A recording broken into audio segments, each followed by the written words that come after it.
Hello everyone, welcome again on the learning platform of Super Diamond Knowledge. I also welcome you all guys in the series of solving or analyzing the official question papers of CTET, and in our today's video lectures we are going to discuss the question paper of CTET July 2019 paper 2. And the video in our today's video lecture we are going to discuss the 30 questions of child development and pedagogy section, and we have already analyzed some of the important sections in our previous videos, and the link of that playlist is given in the description box. If you want to analyze the previous year question paper, then you can visit the playlist and watch all those videos, and these videos guys will be very helpful for your upcoming CTET exam that is going to be held on 21st January 2024.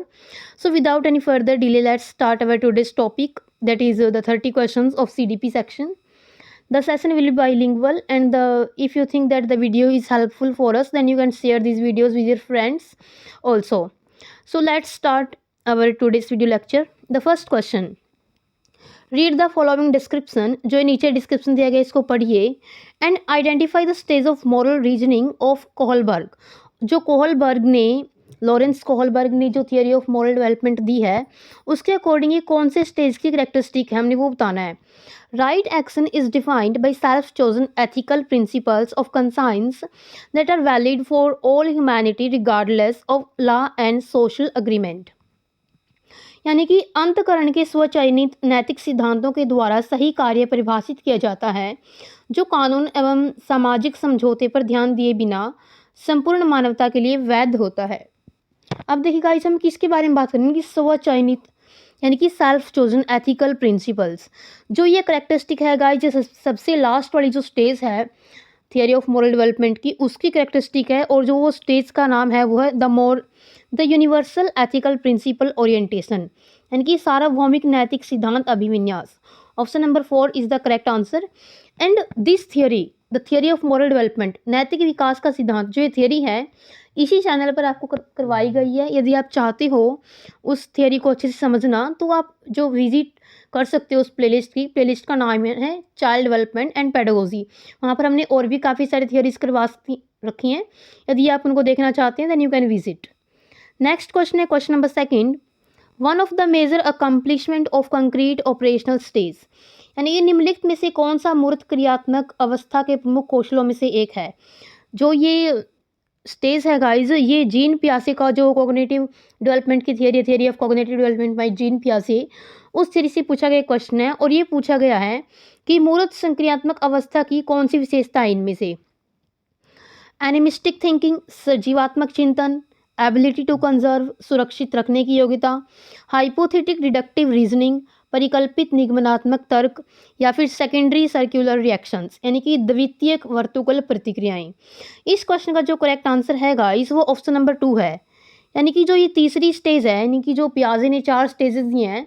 सबसे पहले sensory motor, next है pre operational, और जो उसके बाद है concrete operational, जिसके बारे में बात कर रहे हैं. तो जो उसकी करेक्टरिस्टिक है वो ये वाली है, सुरक्षित रखने की योग्यता, यानी कि कंजर्वेशन आ जाती है बच्चे में. यानी कि उसको ये समझ आ जाती है जैसे एक लंबी हाइट वाला गिलास है और एक चौड़ी हाइट वाला लेकिन नाटा जो उसकी हाइट कम है, ये गिलास है. उसको ये पता चल जाता है कि इस वाले बर्तन में ज़्यादा कुछ भी दूध आएगा या फिर पानी आएगा, कोई भी मतलब इसकी कैपेसिटी ज़्यादा होगी. ये चीज़ बच्चे को इस स्टेज में आकर के समझ में आ जाती है. तो इस क्वेश्चन का जो करेक्ट आंसर है गाइज, वो ऑप्शन नंबर 2 है. Let's move to the next question. Question number 3. Constructivists such as Jean Piaget and Lev Vygotsky view learning as. Jean पियाजे एवं लेव वाइगोत्स्की जैसे संरचनावादी अधिगम को किस रूप में देखते हैं. एक्विजिशन ऑफ स्किल्स, यानी कि सिर्फ कौशलों के अर्जन के रूप में, कंडीशनिंग ऑफ रिस्पॉन्सेज, प्रतिक्रियाओं का अनुबंधन, या फिर पैसिव रेपिटेटिव प्रोसेस, यानी कि निष्क्रिय आवृत्तीय प्रक्रिया, या फिर process of meaning making by active engagement, सक्रिय विनियोजन से अर्थ निर्माण की प्रक्रिया. इस क्वेश्चन का जो करेक्ट आंसर है गाइज, वो ऑप्शन नंबर 4 है. यानी कि वो कंस्ट्रक्टिविस्ट हैं. यहीं से हमको बात पकड़ लेनी चाहिए, यानी कि इसमें बच्चा एक्टिव रहेगा. पैसिव रेपिटेटिव प्रोसेस, इसका आंसर बिल्कुल भी नहीं हो सकता। कंडीशनिंग, इसकी बात स्किनर और बाकी सारे जो साइकोलॉजिस्ट हैं वो करते हैं। एक्विजिशन ऑफ स्किल्स, सिर्फ स्किल्स का अर्जन नहीं होता बल्कि वो process of meaning making by active engagement, यानी कि बच्चों को एक्टिवली एंगेज करके एक मीनिंग मेकिंग की प्रोसेस होती है, वो होता है। इसका जो करेक्ट आंसर है गाइस वो ऑप्शन नंबर 4 है। नेक्स्ट क्वेश्चन है question number 4, selecting and presenting stories and clippings from newspaper that portray both men and women in non-traditional roles is an effective strategy too। जो समाचार पत्रों से कहानियों एवं कतरनों को चयन करते हुए उनको प्रेजेंट करना जो पुरुष एवं महिलाओं को दोनों को ही गैर परंपरागत भूमिकाओं में चित्रित करती हैं। गैर परंपरागत भूमिका यानी कि जो ट्रेडिशन के खिलाफ हैं। ट्रेडिशनल यानी कि जो परंपरागत भूमिका वो क्या कहती हैं कि जो महिलाएं हैं वो घर का काम करेंगी और जो पुरुष हैं वो बाहर का काम करेंगे। और नॉन ट्रेडिशनल उसके अपोजिट होता है, जो लेडीज़ होती हैं वो ऑफिस का वर्क करती हैं और जो जेंट्स होते हैं उनको घर के कामों में, रसोई के कामों को करते हुए दिखाया जाता है। तो वो मतलब किस चीज़ को वो बढ़ावा दे रहे हैं, ऐसा कर रहे हैं। तो समाचार पत्रों से कटिंग लेकर के जिनमें लेडीज़ और जेंट्स को नॉन ट्रेडिशनल रोल्स में दिखाया गया है, तो वो क्या कर रही हैं, प्रमोट जेंडर बायस, वो जेंडर पक्षपात को बढ़ावा दे रही हैं। या फिर प्रमोट जेंडर कंसिस्टेंसी, वो जेंडर स्थिरता को बढ़ाने के लिए कि हाँ जैसे परंपरागत जो समाज ने रोल्स डिसाइड कर दी लेडीज़ और जेंट्स के लिए वही स्थिर रहने चाहिए। या फिर एनकरेज स्टीरियोटिपिकल जेंडर रोल्स, रूढ़िवादी एवं जेंडर भूमिकाओं को प्रोत्साहन देने के लिए। या फिर काउंटर जेंडर स्टीरियोटाइप्स, यानी कि जेंडर रूढ़ियों का सामना करने के लिए। इस क्वेश्चन का जो करेक्ट आंसर है गाइस ऑप्शन नंबर 4 है, यानी कि लैंगिक और जेंडर रूढ़ियों का सामना करने के लिए। Option number 4 is the correct answer. Next question है guys question number 5, which of the following play an important role in a child socialization. इनमें से कौन सा बच्चे के सोशलाइजेशन में महत्वपूर्ण भूमिका निभाता है। Media, school, family, neighbourhood. Guys you know very well, जो चारों हैं ये चारों ही बच्चे के समाजीकरण में महत्वपूर्ण भूमिका निभाते हैं। तो option number 4 is the correct answer. First, second and third, fourth, जिसमें चारों ही इंक्लूड हो हमने वो ऑप्शन चूज करना है। तो फोर्थ ऑप्शन है जो ये सभी चारों स्टेटमेंट को अपने अंदर इंक्लूड करते हैं, then fourth option is the correct answer. Next question है guys question number 6, as per Howard Gardner's theory of multiple intelligence, Howard Gardner के बहुबुद्धि सिद्धांत के अनुसार how would the intelligence of a person with the following characteristic be categorized. यानी कि निम्नलिखित विशेषताओं में से युक्त एक व्यक्ति की बुद्धि को किस प्रकार से वर्गीकृत किया जा सकता है।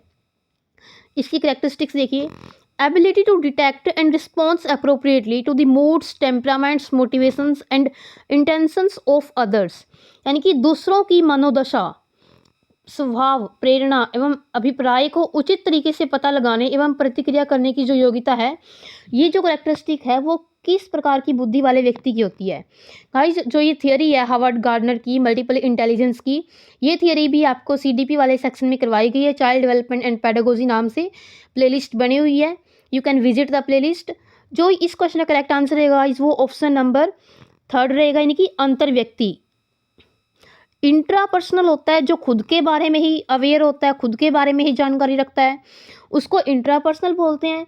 लेकिन इसमें दूसरों के बारे में बोला कि दूसरों की मनोदशा, ये देखिए आप, दूसरों की मनोदशा, इनकी इंटेंशन ऑफ अदर्स। तो इस क्वेश्चन का जो करेक्ट आंसर है गाइस वो ऑप्शन नंबर 3 है, यानी कि इंटरपर्सनल। इंटरपर्सनल यानी कि दूसरों से, इंट्रापर्सनल यानी कि खुद से। नेक्स्ट क्वेश्चन है question number 7, which of the following should be the reason for assessment of children. बच्चों के मूल्यांकन के लिए निम्नलिखित में से कौन से कारण होने चाहिए। To separate and label children into non achievers, low achievers, average और हाई अचीवर्स। यानी कि जो हम बच्चों का मूल्यांकन करते हैं, उनकी जो टेस्ट लेते हैं, उनकी परीक्षाएं होती हैं, उनका क्या कारण होना चाहिए कि बच्चों को ऐसे उनको लेबलिंग कर देनी चाहिए कि ये बच्चे गैर उपलब्धि वाले हैं, ये निम्न उपलब्धि वाले हैं, ये औसत हैं और ये उच्च उपलब्धि वाले हैं। तो ये तो बिल्कुल ही स्टेटमेंट गलत है। ऐसा तो बिल्कुल भी नहीं होना चाहिए कि बच्चों को लेबलिंग कर देना कि ये होशियार बच्चे हैं, ये नालायक बच्चे हैं, ये चीज़ बहुत ही गलत है। To improve teaching learning processes in the classroom, classroom में जो शिक्षण अधिगम प्रक्रिया है उसका सुधार करने के लिए बिल्कुल सही स्टेटमेंट है ये। इसके लिए भी जो बच्चों का असेसमेंट है वो किया जाना चाहिए। To find out what changes and progress in learning that take place in child over a period of time, समय के साथ बच्चों में होने वाले अधिगम परिवर्तनों और प्रगति के बारे में पता लगाना, ये स्टेटमेंट भी बिल्कुल सही है। To discuss the capabilities, potential strengths and challenging areas of the child with the parents. बच्चों की क्षमताओं, संभावनाओं, सशक्त पक्षों एवं चुनौतीपूर्ण पक्षों के बारे में माता पिता के साथ चर्चा करना, ये भी बिल्कुल सही है। अगर किसी बच्चे को कहीं पर कोई पक्ष में चुनौती वो फेस कर रहा है, चैलेंज उसको आ रही है, तो ये चीज़ें पेरेंट्स के साथ हम डिस्कस कर सकते हैं। तो option number second, third and fourth, वो देखिए आप कौन से ऑप्शन में है, तो वो ऑप्शन नंबर थर्ड में साफ साफ हमको दिखाई दे रही हैं। Option number 3 is the correct answer. Next question है guys, question number 8, which of the following is central to the concept of progressive education. निम्नलिखित में से कौन सा प्रगतिशील शिक्षा की अवधारणा के बारे में प्रमुख है। टेक्स्ट बुक सेंट्रिक लर्निंग, यानी कि पाठ्य पुस्तक को सेंटर में रखो, यानी कि पाठ्य पुस्तक सिर्फ जो कुछ बुक में लिखा है वही होना चाहिए। या फिर belief in the capability and potential of every child. Yes, प्रत्येक बच्चे की क्षमता एवं संभावना में विकास करना। हाँ, हर बच्चा अपने आप में यूनिक है, उसकी जो पोटेंशियल है, उसकी जो कैपेबिलिटीज़ हैं, उसके अंदर हमको विश्वास करना चाहिए। स्टैंडर्ड इंस्ट्रक्शंस एंड असेसमेंट, ये स्टेटमेंट बिल्कुल गलत है। हमने सभी के लिए मानक निर्देश और मूल्यांकन प्रक्रिया लागू नहीं करनी है। Extrinsic motivation and uniform assessment parameter, यानी कि बाह्य प्रेरणा और एक रूप मूल्यांकन मानदंड, यानी कि सभी बच्चों के लिए एक ही प्रकार के तरीके का प्रयोग करना कि इनका मूल्यांकन एक ही तरीके से हो, ये स्टेटमेंट भी गलत है। इसका जो करेक्ट आंसर है गाइज वो ऑप्शन नंबर सेकंड है, यानी कि belief in the capability and potential of every child, प्रत्येक बच्चे की क्षमता एवं संभावना में विश्वास करना। नेक्स्ट क्वेश्चन है question number 9, to understand individual differences in development it is important. विकास में व्यक्तिगत भिन्नता को समझने के लिए क्या महत्वपूर्ण है। To look at the inherited characteristic that give each person a special start in life. वंशागत, यानी कि जो हेरिडिट्रिक इनहेरिटेड, जो हमको अनुवंशिकता मिला, अपने माता पिता से मिला है, उन्हीं विशेषताओं पर विचार करना जो प्रत्येक व्यक्ति को जीवन में विशेष शुरुआत देती हैं। या फिर to look at the environmental factor, सिर्फ पर्यावरणीय कारकों पर विचार करना। To consider maturation of body and brain, शरीर एवं दिमाग के परिपक्वन पर विचार करना। या फिर to consider both inherited characteristic as well as environmental factor and their interplay, वंशागत विशेषताओं के साथ साथ पर्यावरणीय कारकों एवं उनकी पारस्परिक क्रिया पर विचार करना। बिल्कुल सही, ऑप्शन नंबर 4 जो है उसमें स्टेटमेंट करेक्ट है, यानी कि जो मानव क्या है, एक प्रकार से जो हमारी आनुवंशिकी है उसका और जो हमारा पर्यावरण है उसका प्रोडक्ट है, वो जो उसका जो एक प्रकार से गुणनफल है, तो दोनों की ही इक्वल इंपॉर्टेंस रहती है, तो दोनों को ही समझना ज़्यादा ज़रूरी है किसी भी इंडिविजुअल डिफरेंस को जानने के लिए। Option number 4 is the correct answer. जो ह्यूमन है वो क्या है, हेरिडिटी और एनवायरनमेंट, इन दोनों का वो प्रोडक्ट है। तो ये चीज़ हमको ध्यान में रखनी है कि जो इंडिविजुअल डिफरेंसेस है इनको समझने के लिए हमें वंशागत विशेषताओं के साथ साथ पर्यावरणीय कारकों और उनकी पारस्परिक क्रिया पर विचार करना चाहिए। नेक्स्ट क्वेश्चन है guys question number 10, which of the following is not a principle of development. इनमें से कौन सा विकास का सिद्धांत नहीं है। Individual develop at different rate, पर व्यक्ति अलग अलग गति से विकास करते हैं, बिल्कुल सही, सबका विकास अलग अलग गति से होता है, कोई किसी का विकास एकदम से हो जाता है, किसी का धीरे धीरे होता है। डेवलपमेंट इज रिलेटिवली ऑर्डरली, ये क्रमिक रूप से होता है, क्रम में होता है, ये भी सही है। Development takes place gradually over a period of time, विकास समय के साथ धीरे धीरे घटित होता है, ये भी स्टेटमेंट बिल्कुल सही है। Exact course and the nature of development is determined at the time of birth itself, विकास की सटीक गति एवं प्रकृति जन्म के समय निर्धारित हो जाती है, ये स्टेटमेंट बिल्कुल गलत है। किसी भी बच्चे के जन्म के टाइम पर ही हम उसके जो भविष्य में होने वाला उसका जो डेवलपमेंट है उसकी सटीक गति और प्रकृति को हम निर्धारित नहीं कर सकते, और हमने जो स्टेटमेंट सही नहीं है, गलत स्टेटमेंट ही हमने बतानी थी, तो option number 4 is the correct answer. जो ये नोट वाली स्टेटमेंट है, नोट वाले क्वेश्चन है, ये हमको ध्यान से पढ़ने और इनके आंसर ध्यान से देने हैं। नेक्स्ट क्वेश्चन है guys question number 11, several research studies show that teachers have more overall interaction with boys than girls. What is the correct explanation for this? अनेक शोध अध्ययनों से ये बात पता चलती है कि शिक्षक लड़कियों की अपेक्षा लड़कों से अधिक पारस्परिक क्रिया करते हैं। इसका सही विवेचन क्या है, क्या कारण हो सकता है इसका। Boys have much more academic capabilities than girl, कि लड़कियों की तुलना में लड़कों में शैक्षिक क्षमताएं ज़्यादा होती हैं, ये स्टेटमेंट बिल्कुल गलत है। बॉयज़ नीड मोर अटेंशन, लड़कों को ज़्यादा ध्यान की आवश्यकता होती है। This is an example of gender bias in teaching, यह शिक्षण में लिंग पक्षपात का एक उदाहरण है, बिल्कुल सही। किसी एक लिंग को हम ज़्यादा प्राथमिकता दे रहे हैं, तो वो एक प्रकार से this is an example of gender bias in teaching. Question number 11 का जो करेक्ट आंसर है गाइस ऑप्शन नंबर 3 है। नेक्स्ट क्वेश्चन है question number 12। The ability to come up with original and divergent solution to a problem is primary characteristic of. एक समस्या को मूल एवं अपसारी समाधानों के साथ करने की योग्यता, यानी कि डाइवर्जेंट सॉल्यूशन, एक ही प्रॉब्लम के मतलब ज़्यादा से ज़्यादा सॉल्यूशन बच्चे ला रहे हैं, तो वो किसकी एक विशेषता है? ईगो सेंट्रिक चिल्ड्रन की, इम्पेयर चिल्ड्रन की, या फिर क्रिएटिव चिल्ड्रन की, या फिर चिल्ड्रन विद लर्निंग डिसेबिलिटीज़ की। इस क्वेश्चन का जो करेक्ट आंसर है गाइज वो ऑप्शन नंबर 3, यानी कि वो बच्चे क्रिएटिव है, यानी कि एक ही प्रॉब्लम के ओरिजिनल और डाइवर्जेंट सॉल्यूशन वो लेकर के आ रहे हैं, then they are creative children. Option number 3 is the correct answer. Next है question number 13। What instructional adaptation should a teacher make while working with students who are visually challenged? दृश्य रूप से बाधित विद्यार्थियों के साथ कार्य करते समय एक शिक्षक को किस प्रकार के अनुदेश अनुकूलन करने चाहिए? यानी कि जिन बच्चों को देखने में प्रॉब्लम है, उनकी आई साइट चैलेंज्ड है, विजुअली वो चैलेंज कर रही हैं, तो उनको कैसे हैंडल करना चाहिए? Speak clearly and use a lot of touch and feel material, कि स्पष्ट रूप से बोलना चाहिए और छूकर महसूस करने वाली सामग्रियों का अधिक मात्रा में प्रयोग करना चाहिए। बिल्कुल सही है, ये ऑप्शन नंबर 1 ही इसका करेक्ट आंसर रहेगा। यानी कि कैसे उसको हैंडल करना चाहिए, कैसे किस प्रकार से अनुदेशन अनुकूलन करनी चाहिए। Option number 1 is the correct answer. कई प्रकार की दृश्य प्रस्तुतियों का उपयोग करेंगे। जब बच्चे को देखने में प्रॉब्लम है, वो विजुअली चैलेंज है, तो वो उसकी क्या फ़ायदा, दृश्य प्रस्तुतियों क्या फ़ायदा जब वो देख ही नहीं सकता अच्छे से। Orient her self so that the student can watch her closely, समम अभिविन्यास करना चाहिए ताकि विद्यार्थी उसे ध्यान से देख सकें, ये भी गलत है। Focus on variety of written task, ज़्यादा से ज़्यादा लिखित कार्यों और विशेष रूप से वर्कशीटों पर ध्यान केंद्रित करना, ये स्टेटमेंट भी गलत है। तो ऑप्शन नंबर फर्स्ट है जो इसका वही करेक्ट आंसर है।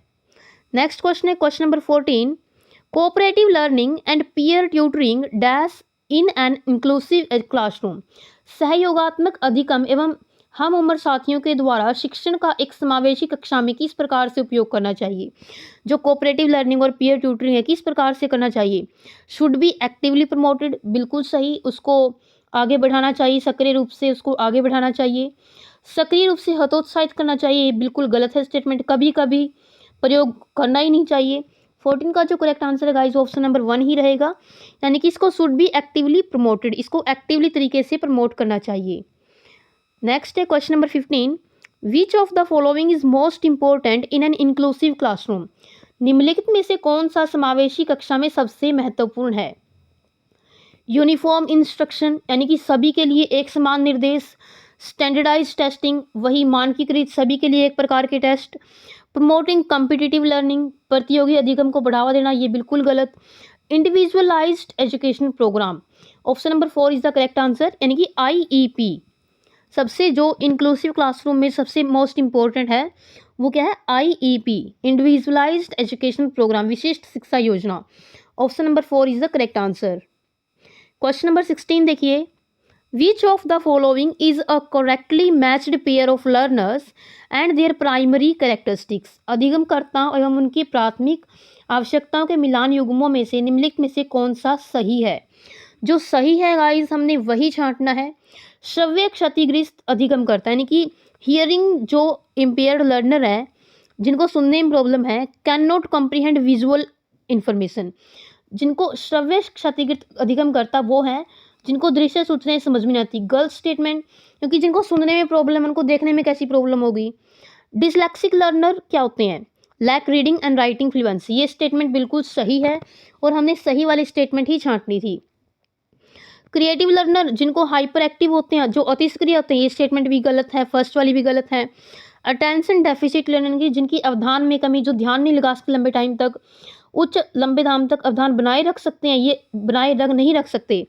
Attention deficit hyper active disorder, ये ADHD की जो इसको बोलते हैं, attention deficit hyper active disorder, और इसकी जो कैरेक्टरिस्टिक बताई गई वो अवधान बनाए रख सकते जबकि वो अवधान बनाए नहीं रख सकते। हमने जो स्टेटमेंट सही थी वो छांटनी है, तो option number 2 is the correct answer. Next question है question number 17। Which of the following does not result in meaningful facilitation of learning.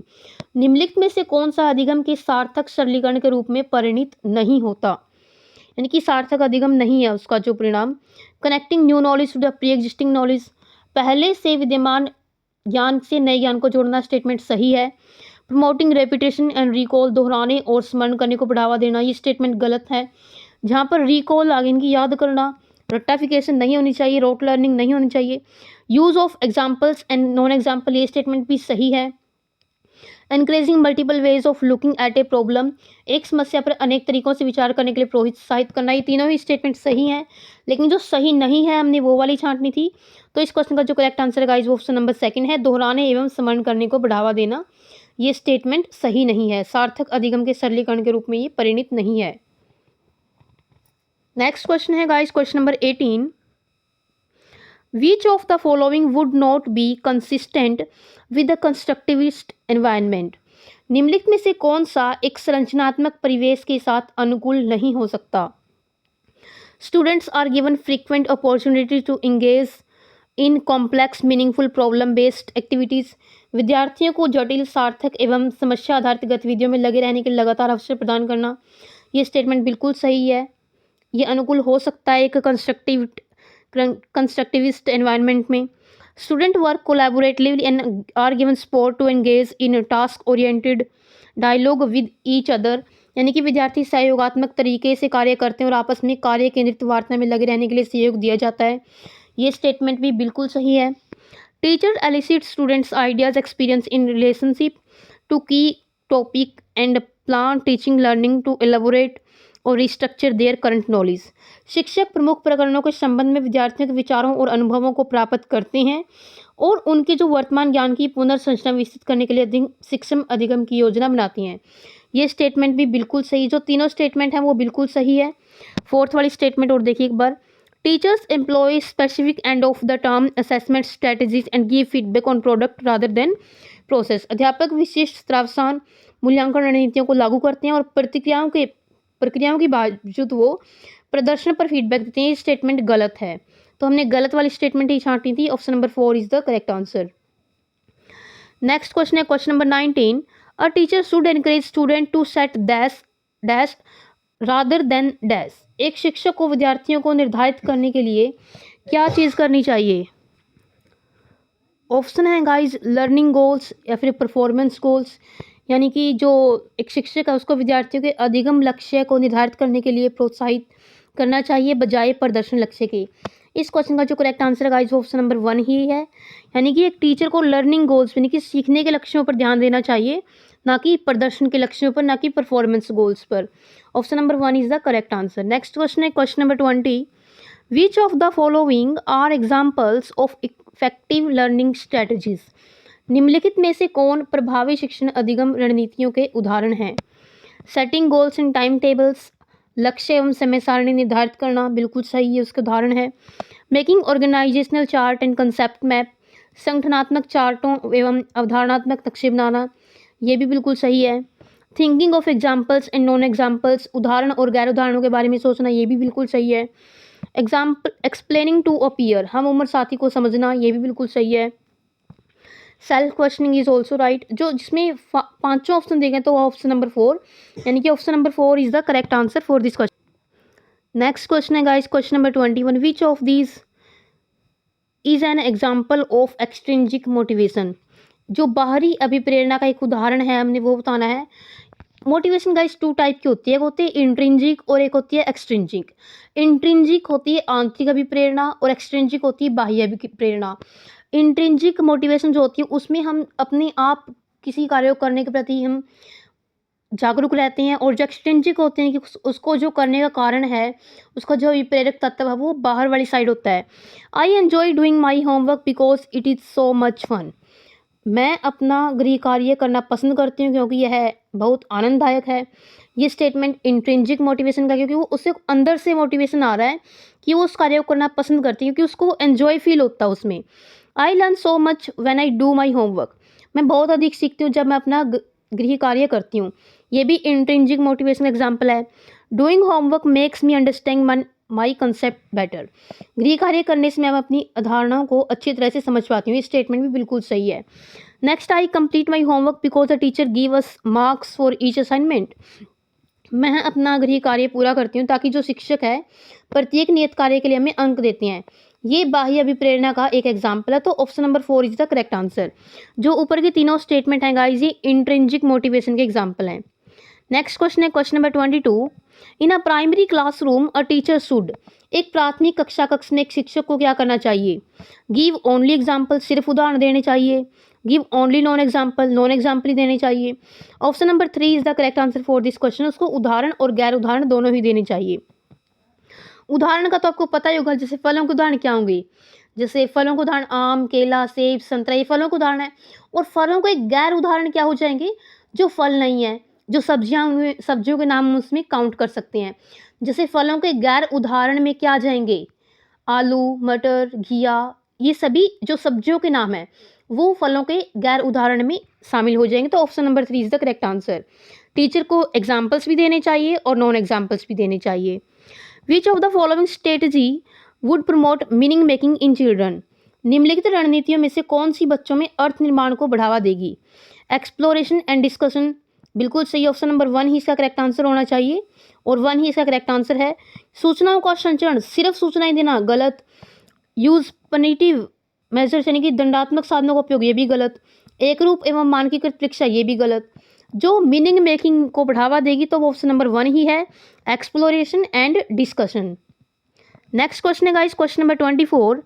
Children's errors and misconceptions are. बच्चों की गलतियां एवं भ्रांत धारणाएं क्या है? ये are a significant step in teaching learning process. शिक्षण अधिगम प्रक्रिया में एक महत्वपूर्ण कदम है, बिल्कुल सही, यही इसका करेक्ट आंसर रहेगा। ये कोई रुकावट नहीं है, इनको अनदेखा नहीं किया जाना चाहिए। और ये भी बिल्कुल गलत है कि सूचित करती हैं बच्चों की क्षमताएं वैसों की तुलना में बहुत तीव्र है, ये भी गलत। ऑप्शन नंबर 1 ही इसका करेक्ट आंसर है। Question number 25। In the constructivist frame child is viewed as. संरचनात्मक ढांचे में बच्चे को किस रूप में देखा जाता है? जो कंस्ट्रक्टिविस्ट अप्रोच है जो, उसमें बच्चे को किस रूप में देखा जाता है? Miniature adult who is less than adult in all aspect such as sight, cognition and emotion. लघु वयस्क के रूप में जो सभी पक्षों में आकार, संज्ञान, संवेग एवं वयस्क की तुलना में कम है।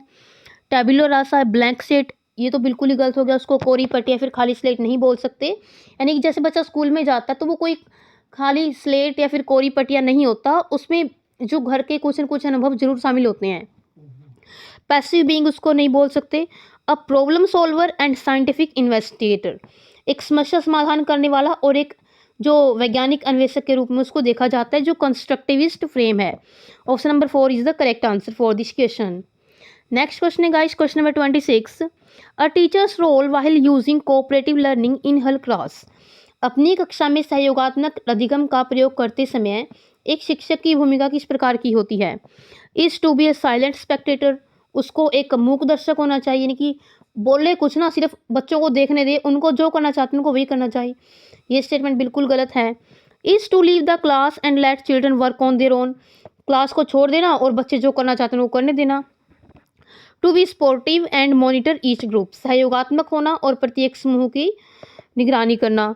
Is to support group which has the bright and talented children, उस समूह का सहयोग करना जिसमें होनहार और प्रतिभाशाली बच्चे हैं, तो बिल्कुल ही गलत हो जाएगी। Option number 3 is the correct answer for this question. Teacher को क्या होना चाहिए? Is to be sportive and monitor each group, हर एक ग्रुप को मॉनिटर करना चाहिए और कोऑपरेटिव व्यूज को होना चाहिए। Question number 27। Which of the following statement denotes the relationship between development and learning correctly. निम्नलिखित कथनों में से कौन सा विकास एवं अधिगम के बीच संबंध को सही तरीके से सूचित करता है?